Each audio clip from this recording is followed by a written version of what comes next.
Welcome to Sex Ed with DB. I'm your host, DB. Let's get into it.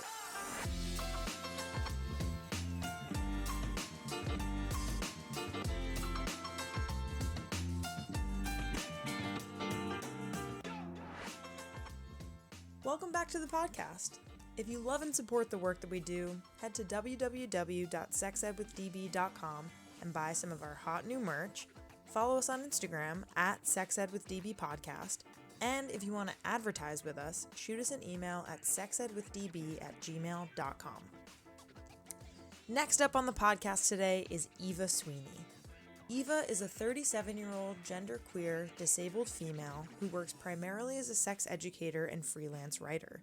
She has been doing sex and disability workshops for over 15 years and started doing this work because she found a huge lack of good sex-positive information for people with disabilities.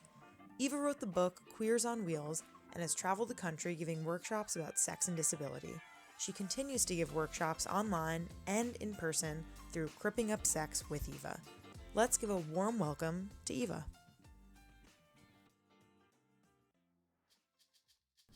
Smilemakers is a femtech brand on a mission to bring female sexuality out in the open. Created in 2013, their idea was to put vibrators on the shelves of our favorite retailers. After all, sex is a normal part of life, and we should be able to shop for it in our usual stores, right? Smilemakers vibrators are colorful and cute. They have been designed for the female pleasure anatomy by working with the latest research on the topic. Smilemakers also give you lots of tips from sexologists for more pleasure. Check them out at www.smilemakerscollection.com. and redeem a free bottle of their generous gel lubricant with any purchase above $50 USD with my special coupon SEXEDDB. Clone-A-Willy and Clone-A-Pussy kits allow you to make the most personalized sex toys on the planet. Clone-A-Willy is the original DIY dildo kit, and Clone-A-Pussy is the original DIY pocket pussy. They're fun to make, sex positive, and completely body safe. Use promo code SEXED20 for 20% off your purchase at www.cloneawilly.com. Follow them on IG at Clone-A-Willy Kit. Hello, Eva and Cameron. Welcome to the podcast. How's it going? Going good. How are you doing? Things are great, just trying to make it through the day as everyone else is, just taking it day by day, but really, really excited to have you on. I would love for Cameron, you to just kind of start off by introducing yourself and kind of just chatting a little bit about how this interview is going to work before we get started. Yeah, totally. So my name is Cathren. I am Eva Sweeney's personal assistant. I help her with everything in her daily life, and part of that is just like helping her communicate because she's nonverbal, and she communicates using a letterboard and a laser pointer.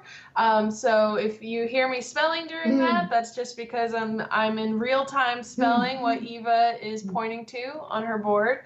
And for the sake of not spelling everything out, which will take a while, I have some pre-written answers that Eva gave me to read from during this interview. Perfect. Thank you so much. I really appreciate that. Awesome. So we're just going to ask by first having Eva tell us your name, pronouns, how you identify, and about your disability. Well, hello. My name is Eva. I'm a 37-year-old sex educator. I use she, her pronouns. I have cerebral palsy, which for me means I use a wheelchair, and I'm nonverbal, and spell out the things I like to say on a letterboard. Amazing. Thank you so much. All right, so let's back up a little bit. I know that you have a sex education platform called Cripping Up Sex with Eva. Fantastic name also. Really love it. Really love your whole vibe with the logo. The magic wand is my personal favorite. Amazing. So I would love to know what led you to start your education platform, Cripping Up Sex with Eva? Yeah. Well, thank you. And when I was 19, I tried to find any info about sex and disability just for like my own personal use as like a teenager that just like wants to know how this stuff works. I called many disability organizations and was either curtly told no or hung up on. Yeah, I think because sex gives us power and disability organizations want us to be very complicit and easy to take care of. So that's why they typically don't talk about it. So I decided to just create the information myself. After much trial and error, I wrote a handbook called Queers on Wheels. It basically covered everything from how to hire queer-friendly aides, how to talk to your partner about your disability, how to adapt sex toys, how to adapt masturbation if you need assistance. And just, through this book, I developed workshops and traveled around the country. And now I still do workshops, but I do them both online and in person. I also have 2 blogs, a sex toy review blog where I talk about accessibility of each toy and its design. And there's an anonymous question and answer blog where people submit questions about anything sex and disability related, and I answer them. I also have all my classes available online for purchase, where you get a video of the class, a handout, and a transcript. And basically all of this covers under the umbrella of, the Cripping Up Sex with Eva platform. Yeah. Incredible. That's really awesome. Congrats on all your success and all the things that you've been able to do thus far. And you're so right to like forge your own path. If no one's going to have that information, who better to create that than someone with that experience. And so thank you for creating that. Thank you. Yeah, exactly. Yeah. Okay, so moving right along. So I want to know, what was your sex ed like as a young person? So you kind of already said that you didn't really receive this information when you were 19, but what about like when you were growing up? Like what was your kind of sex ed like in the classroom, if you received any information about sex and people with disabilities? Oh, well, I definitely did not receive it. Hard no on that one. Yeah, but I was, I did have sex ed, and I was luckier because my parents pushed for me to be in like mainstream or regular classes like at a very young age. So I did get, the average California sex education at that time, and like. Okay, so you grew up in California. Yes. Okay. But yeah, basically, it still didn't talk about pleasure. It didn't talk about how people with disabilities navigate sex and disability. And like, it was, your average, not as informational as it should be sex education. The SPEC, the special education department did have, I kind of got my hands on their curriculum though, even though I wasn't given it personally. I was curious. And it is way worse. Oh no. Yeah, like it like censors like certain parts of the body, it completely omits the clitoris. Like the whole concept of it basically goes around just how to like don't get abused, and not even like dating or like, how your body works or like anything like that. It's not good.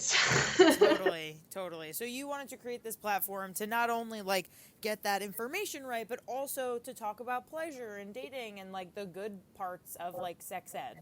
Yeah, exactly. Because like these classes, like the typical sex education classes, haven't really changed that much in the last 20 years. If anything, some areas are getting worse. For for everyone, so like just across the board sex education needs a revamp and needs to talk about more things like this for intersectional sex education. 100%, absolutely. Okay, Okay, so actually, even backing up a little bit, because I want to know more about, like, from growing up. So, were you born nonverbal? Was that something that you kind of, like, had to, that skill in terms of how to communicate with folks, did that kind of, like, come from years and years of practice? Or was it, like, tell me about, like, the way in which you learned to communicate best over the course of your lifespan, I guess? CP, cerebral palsy, is a is a is a birth injury from a lack of oxygen. So I have always been nonverbal. I've had the same basically condition my whole life. Yeah. So yeah, you took speech class. Wait, hang on. Sorry. That's okay. Oh, well, this is about. So I have always used a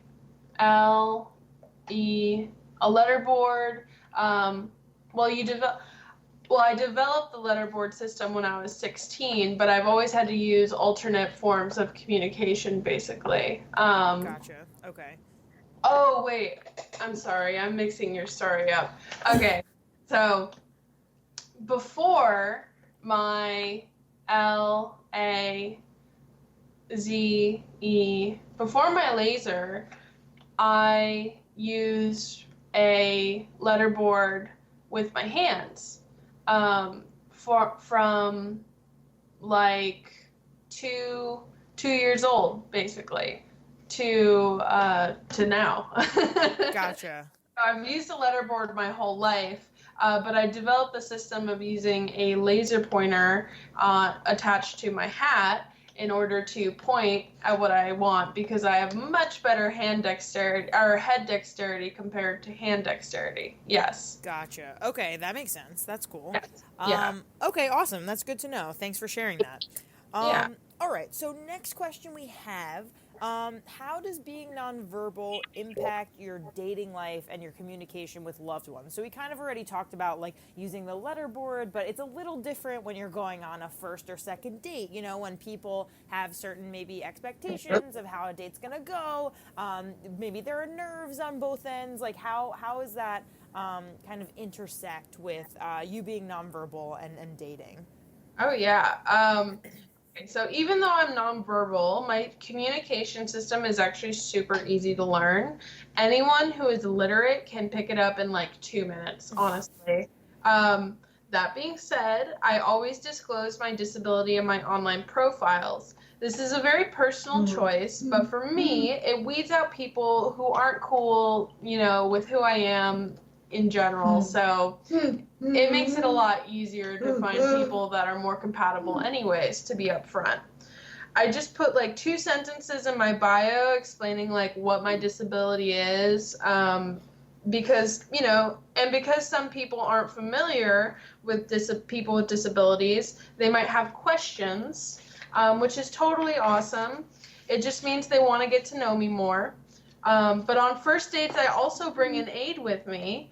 Obviously, I do explain to my date beforehand why there will be a third person on this date. I want my date to get to know me and not learn how to help me, at least at first. So I think it's important for me to be straightforward, but to also bring the assistance that I need. Totally. Yeah. And Cameron, what has it been like for you on these dates of kind of just like being the intermediary of kind of, you know, being Eva's kind of voice or helping or things of that nature?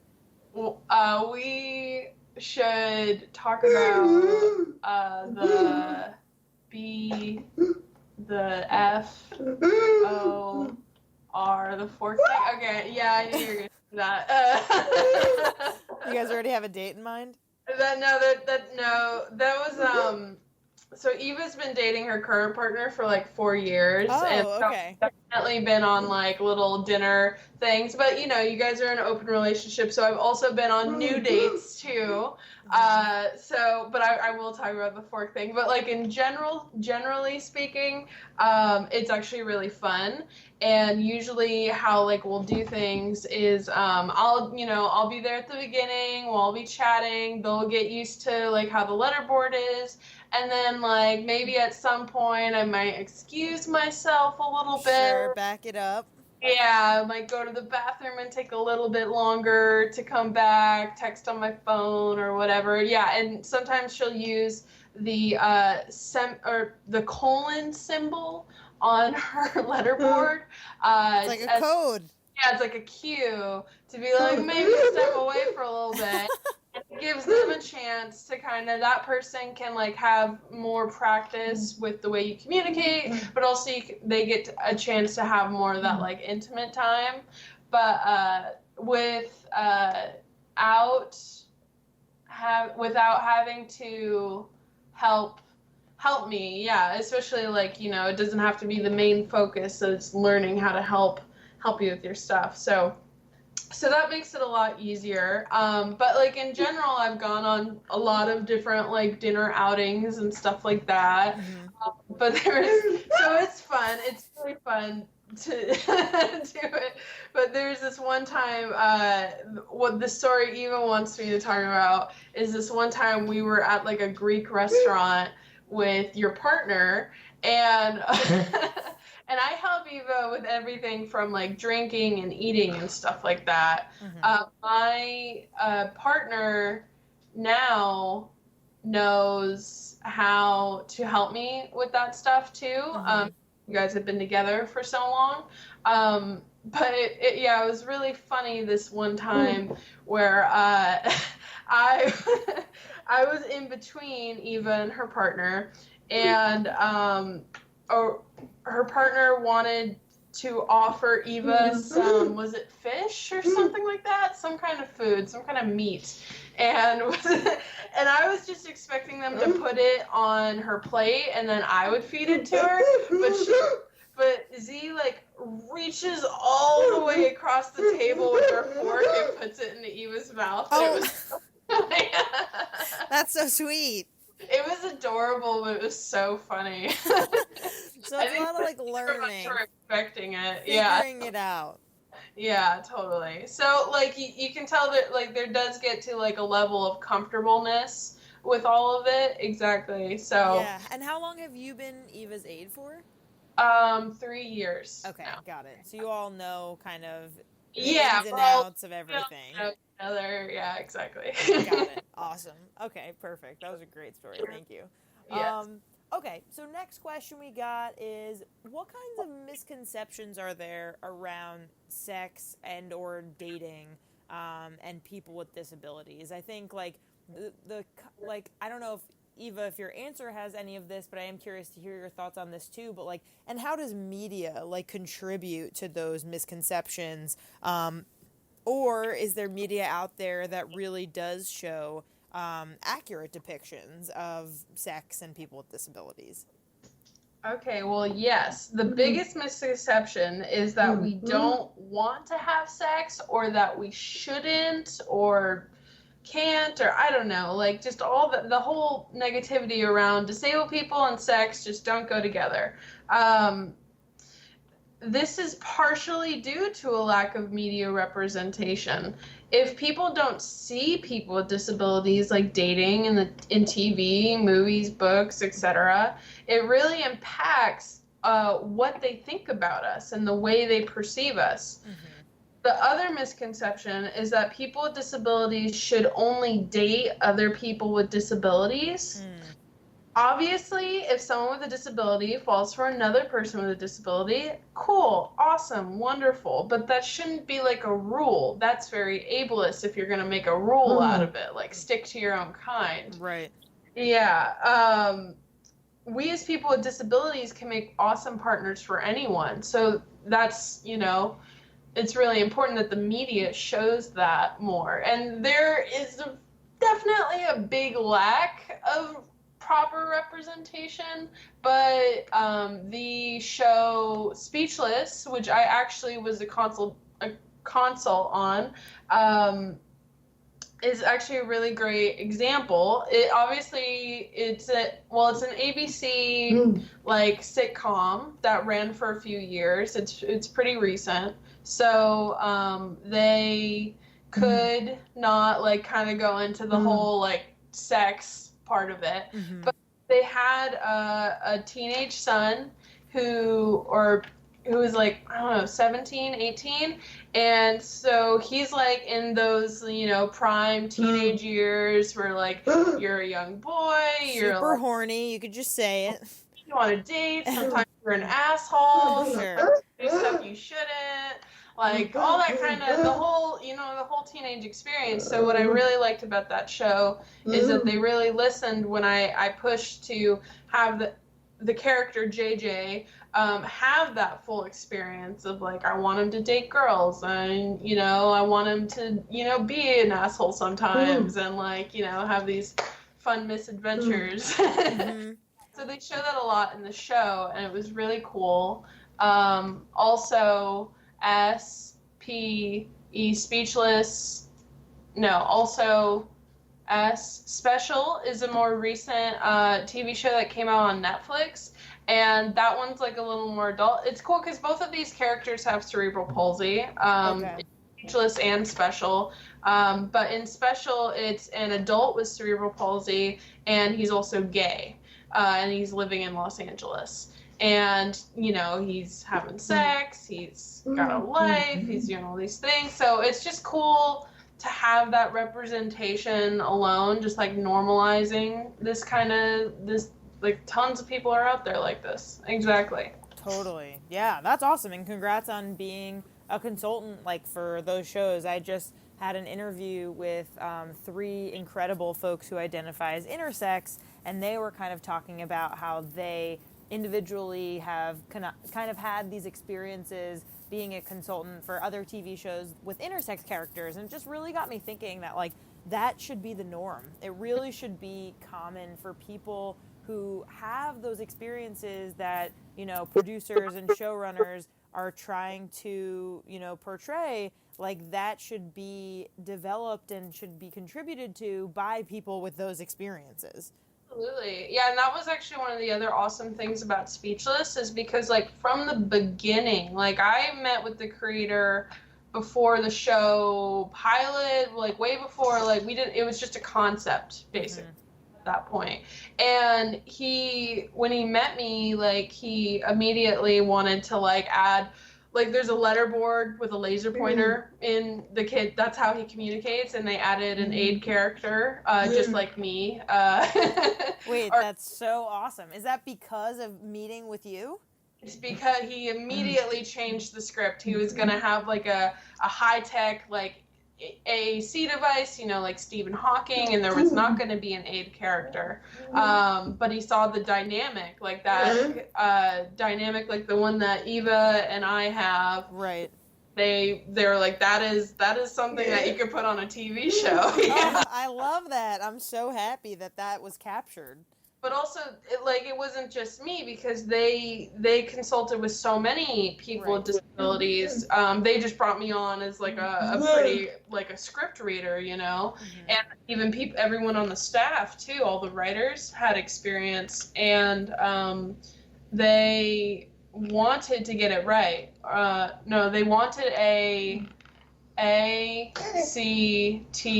actor who actually had cerebral palsy. So like, yeah, they actually have like, which is way more rare than it should be when it comes to disability representation, having the actor actually be disabled.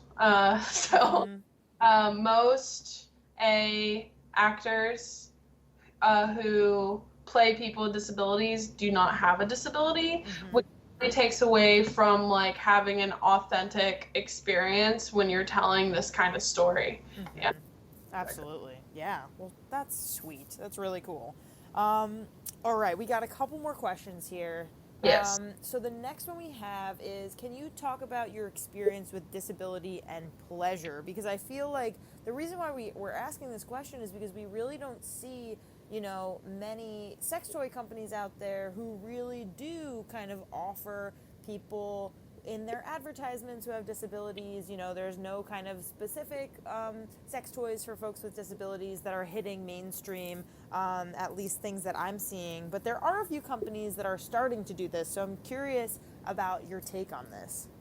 Yeah, I mean, well, that's why I started the sex toy blog. And actually, we Vibe and Hot Octopus have taken things I've said in my reviews and taken them very seriously, and even tried to make more accessible toy designs, which is great to seeing like an actual change happening, because just simply acknowledging that toy, like, that's all I'm doing. I'm just acknowledging that some toys aren't always as accessible as they should be, or might be harder for some people than other people. Totally.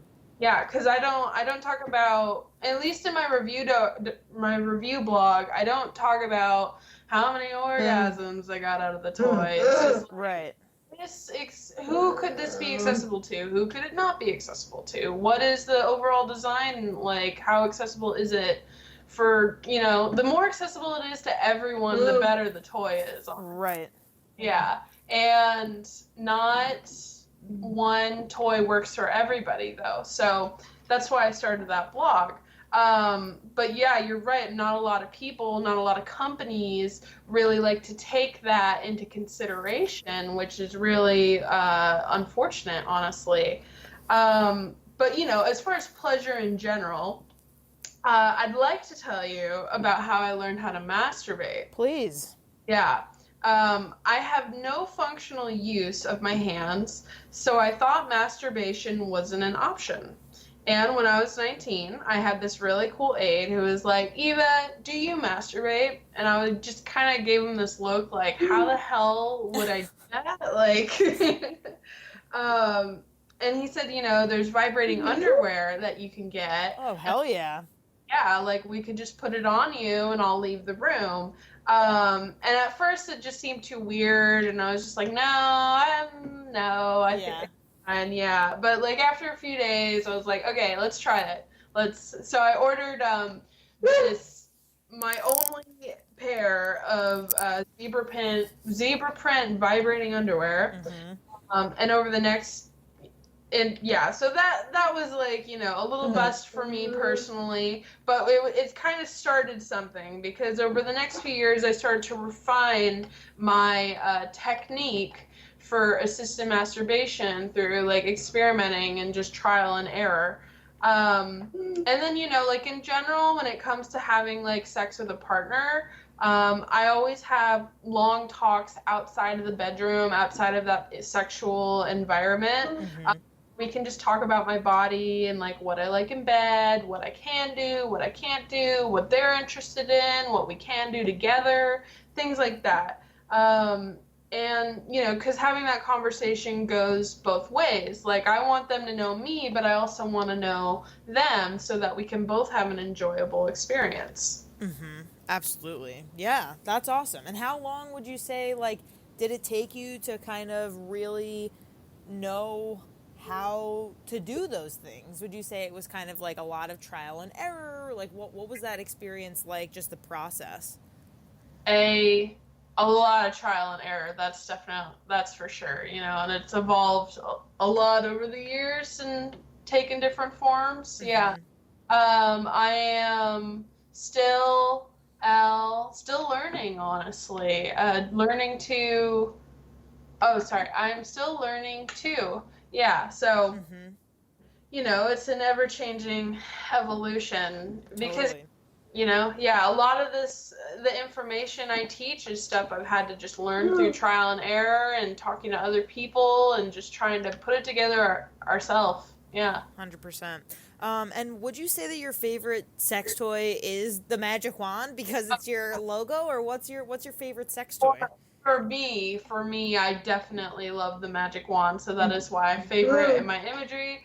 But, in general, because a lot of people, I just want to say this, because a lot of people are like, what is the one sex toy to rule them all as far as doesn't exist. It depends on the person. It doesn't matter if I'm talking about disability or otherwise. There's no sex toy that is going to work for everybody all the time. I do have to say, though, the magic wand is fucking phenomenal. I just love it. It's so good. And I just feel like, I don't know if it's because of how strong it is or because of how, like, big the, like, you know, the head of it is. But, like, I've tried, you know, dozens of sex toys, and this is definitely my favorite one. Yeah, absolutely. It is definitely really popular for a good reason. Yes, we support you. We salute you. Okay, so next question we have is, what do you want young people with disabilities, maybe who are listening, or maybe, you know, there's a family member or a friend of someone with a disability who's listening, what do you want them to know? Out of all of your years, you know, you've been a sex educator for 18 years now, is that right? You know, 18 years and counting. So with all that knowledge and expertise, what would you want young people with disabilities to know? Well, I want them to know that there is absolutely going to be people that like get you and would love to date you. It just might take more time for you to find them than your able-bodied friends, but they are out there. So don't lose hope on that. There are definitely people out there that would love to date you and be with you and can accept you for who you are. Oh, that's so wholesome and sweet. Yes. And yeah, that's so true. And I think that even for folks who for folks who are able-bodied, it's just like kind of hard to find someone who you connect with on a real level. And I'm curious, Eva, like your current partner now, did you find each other online? Was that kind of like an easy like beginning match? Like what was that like? Yes, we've met each other on Tinder 4 years ago. Sweet. Yeah, for a hookup, actually. It was not meant to be what it is today. And it turned into that. Yeah, exactly. It just kind of turned into that. Exactly. I don't think either of us were really expecting it to go that way, but it totally just kind of happened. That's very sweet. And I just got on Tinder for fun, you know. I was not. Right. I was curious, or I was bored. I was just bored. Fair. But I love online dating in general. It is a really accessible tool for dating. Yeah. Amazing. Okay, so what other like obviously there's your blog, and when this episode comes out, we're gonna post all of your like information and you know on our website and on our Instagram and all that stuff. But what like kinds of other resources have you come across in your time being a sex educator or you know being a learner of sex education that kind of speak to all the things that you believe in when it comes to people with disabilities, you know, having access to pleasure and resources and proper sex education and, you know, destigmatizing kind of those ideas? Well, one resource I have, there's this YouTube blog. It's not necessarily sex and disability related, but I do really like telling people about it because it's called Squirmy and Grubs, and it pretty much just like a vlog about this interabled couple. So I've seen this. It's very, very like it's awesome. Yeah, they're really cool. Yeah, and it's just, you know, one person has a disability, the other one doesn't, and it's just, you know, their lives, and I love how it's just normalizing people with disabilities having partners, honestly, and they are and they're hilarious, so it's just really cool to watch. But there's also another really great YouTuber called Hannah Witten, and she is a sex educator who talks about sex and disability, so I definitely recommend checking her out as well. Awesome. Incredible. And where do you kind of hope, like, sex education, when it comes to teaching folks about sex and disabilities, where do you hope that goes? Like, in your perfect, like, sex ed world, like what would that look like? What ages would we be teaching this? Like what kind of curriculum or what kinds of topics would be covered? I would love to see all ages.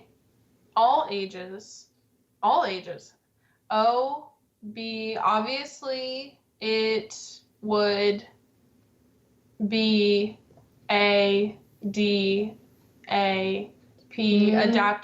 to different age groups. But I would love to see DAT dating people, dating, pleasure, consent, and simply just like adapting different bodies, queer sex, just all, having more of the rainbow covered, everybody. Yeah, totally.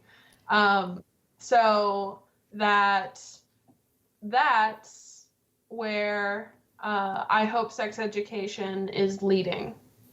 Incredible. And do you ever have any like interest? Oh, sorry, did I cut you off? Oh no. Okay. You're good. Do you have any interest in like going and physically like teaching young people in schools, or do you more so focus on you really like the 18 plus crowd? I would love to get to, but I don't think schools would like me too much for the time being. And why is that? Just because it's like a different way of teaching? Yes. It's just not state regulated curriculum at all. Yeah. Right. Yeah. Not great what's going on in our current US of A. But hopefully people like you and policymakers and, all of your work and other sex educators' work is kind of building towards changing the game in that way, I think. So, again, thank you so much for all your work. We have one last question, which is just kind of like opening up the floor for anything else that we didn't cover that you want to talk about, anything that you want to make sure to mention within this time. Feel free to, share your social links and where people can find you and kind of anything else that we didn't get to. Okay, yeah. Well, you can find everything, all my classes, blogs, cool merch on my website. You can find it all on Cripping Up Sex with ioba.com. I also have a Patreon if you're interested in supporting my work as well. Incredible. Anything else sex and disabilities wise that you wanted to maybe like if you want to add like one message, I guess, that you want to make sure that folks listening get from listening to your ideas about sex and disabilities, what would that be? Don't think we can not have sex because we as you are sure can. Just the basic of it all, but yeah. I love that. Thank you so much, Eva and Cathren, for being on today. Yeah, thanks for having us.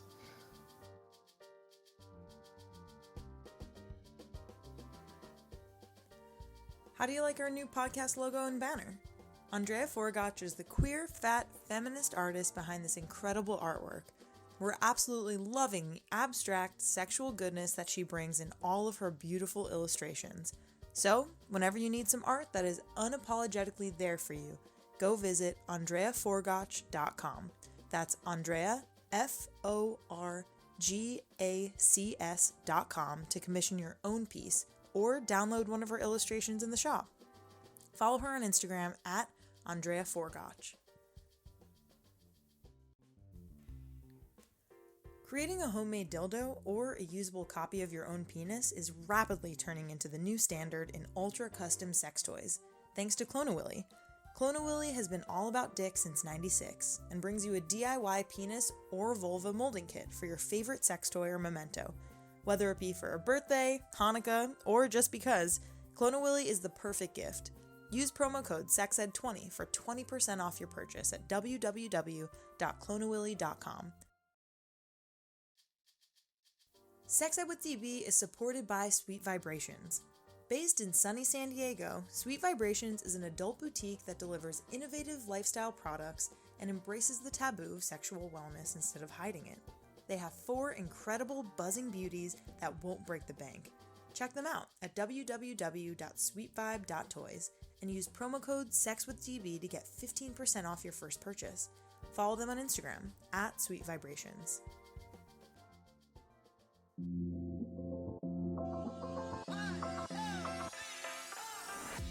Our creator, co-producer, sound engineer, and host is me, Danielle Bezalel, aka DB. Our co-producer and communications lead is Cohen. Our main logo and banner graphic were created by Andrea Forgacs. Our music theme is by Hook Sounds. Our ad music is by my stepdad, Bill Gant.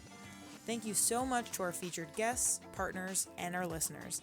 If you're interested in advertising with us, email us at sexedwithdb@gmail.com. For more sex ed content, follow us on Insta at sexedwithdbpodcast. Tune in next time.